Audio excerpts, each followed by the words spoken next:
हामीले घर बनाउनुको लागि नि अब जब प्रार्थना गऱ्यौँ नि, अब प्रार्थना त हामीले थुप्रो वर्षदेखि गरिरहेको थियौँ होइन। अन्त एकपल्ट चाहिँ तर कहिले पनि हामीले यो चाहिँ घर बनाउनुको लागि भनेर सेभिङ चाहिँ कहिले अब हुन्छ नि उयो नै मिलेकै थिएन सेभिङ गर्नु। अन्त एक दिन बाबाले एउटा बिजनेसमा चाहिँ 2.5 लाख अब क्या एकैचोटि इन्कम भयो। अन्त त्यो चाहिँ घरमा ल्याएर हामीले 50,000 चाहिँ ताइथहरू अरू खर्चहरू गरेर 50,000 अलग्गै गऱ्यौँ होइन।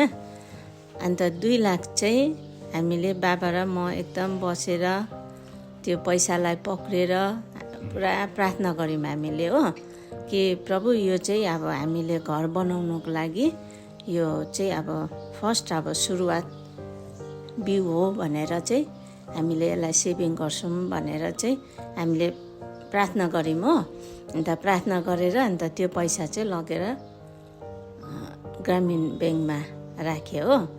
अन्त त्यो पैसा चाहिँ कुनै अब उयो जे पनि परोस् यो पैसा चाहिँ नचलाउने, हामीले घरै बनाउने र आस्ते आस्ते त्यसमा चाहिँ अब हामीले यो एकाउन्टमा चाहिँ घर बनाउने पैसा नै हामीले जम्मा गर्ने भनेर चाहिँ हामीले सुरुवात गरे होइन।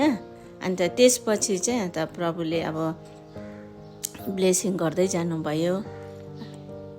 एनोसलाई अब राम्रो अब काम दिनुभयो। एनोसलाई पनि अब घर बनाउनु पर्छ भन्ने इच्छा अब प्रभुले दिनुभयो नि। अन्त त्यसपछि चाहिँ एनोसले जो अब इन्कम गर्थेँ होइन, अन्त मलाई दिनु थाल्यो र मैले त्यही एकाउन्टमै जम्मा गर्नु थाल्यौँ है। अन्त त्यहाँबाट चाहिँ हामीले यो सुन्दर अब घर बनाउने सुरुवात चाहिँ हाम्रो त्यहाँबाट भएको थियो। प्रभुलाई धन्यवाद नि। एनोसलाई हामीले चाहिँ गरेको सुरुवात त्यति नै हो। त्यसपछि चाहिँ जो अब भयो त्यो चाहिँ एनोसले नै गर्यो होइन। त्यसमा अब कतिवटा हेल्पहरूको लागि एनोसलाई फ्री राख्नुको लागि नवदितले हेल्प गर्यो नि। गाडीको इएमआईहरू जुन चाहिँ महिनै पछि 17,000 जस्तो अब तिर्नुपर्छ, त्यो ढुक्कै नवदितले तिरिदियो। अन्त यसरी नै अब 2जना राम्रो छोराहरू प्रभुले हामीलाई दिनुभएको छ, जसद्वारा अब हामी यति राम्रो घरमा बस्नु पाएको छौँ। हामीलाई एकदमै माया गर्छ 2जनाले। बाबाको ट्रिटमेन्ट पनि अब गरिरहेको छ। अरू अब जतिवटा हाम्रो इच्छाहरू थियो जो हामीले अब समयमा टाइम हुँदा अब हामीले पुरा गर्न सकेको थिएन, त्यो इच्छाहरू पनि हामीले पुरा गर्न सक्दैछौँ। प्रभुलाई एकदमै धन्यवाद छोराहरूको निम्ति। घर बनाउने ठुलो इच्छा त बहुत दिनदेखि थियो, तर कोसिस जारी थियो हाम्रो। प्रार्थना गरिरहेको थियौँ।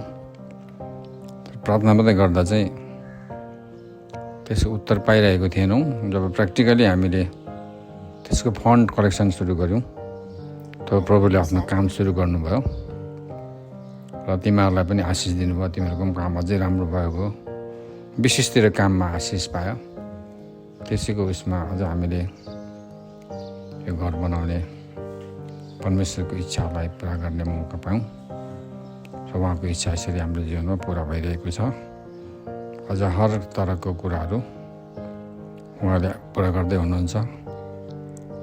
चङ्गाई पनि दिँदै जानुहुन्छ भएको छ। त्यस कारण त परमेश्वरलाई धेरै धेरै धन्यवाद छ। हामीले पाप क्षमा भएको अनुभव हामी गरिरहेको छौँ।